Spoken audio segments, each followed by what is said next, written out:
Cada vez melhor, hein, Edu? Muito bem. Edu, é um jogo maluco, né?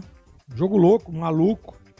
O Guarani, na minha opinião, hoje não fez um bom jogo. Não fez um jogo convincente. Um jogo, por exemplo, de um time que vai brigar por uma das vagas. Muito mal, desconcentrado, mal posicionado no primeiro tempo. Não gostei, falei isso, inclusive no intervalo. O Guarani estava vacilando demais, dando muito espaço. Ah, mas estava chovendo, estava ventando, mas isso não é desculpa. Com todo respeito, né? Não dá para botar a culpa na chuva, né? E no vento, não dá. Mas aí o segundo tempo, o Guarani tenta se reequilibrar, cometendo erros, inclusive, tomando gol, né? E aí, Edu, que para mim valeu demais hoje e prevaleceu, foi a disposição do time. Disposição do time, correu uma barbaridade. Você vê, o Diego Torres estava com um problema físico, né? Cansado, jogo pesado, campo pesado.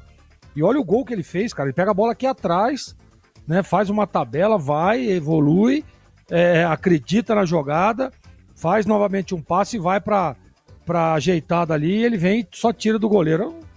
É gol da luta, da determinação, do empenho, de um time que, se tiver com esse sangue nos olhos, como estava o Guarani hoje, e aí dá pra dizer que desde o primeiro tempo, porque o jogo realmente foi muito complexo.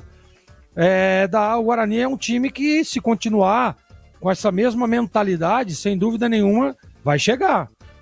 Porque faltam agora 2 jogos. Ah, tudo bem, tem a rodada ainda, tem algumas outras partidas para acontecer, mas o Guarani efetivamente está dentro do G8. E esse é o objetivo. Esse é o primeiro objetivo. Então dá um passo importantíssimo essa vitória. Aliás, essas 2 últimas vitórias no comando do Matheus foram importantíssimas, né? E agora, mesmo com todos esses erros, e às vezes tem noite que é dia e tem dia que é noite, né, Edu? O que vale é os 3 pontos, o que vale é a bola na rede, o que vale nesse momento, sem dúvida nenhuma, é a vitória que para mim foi emblemática jogando lá no Frasqueirão contra o ABC, Edu.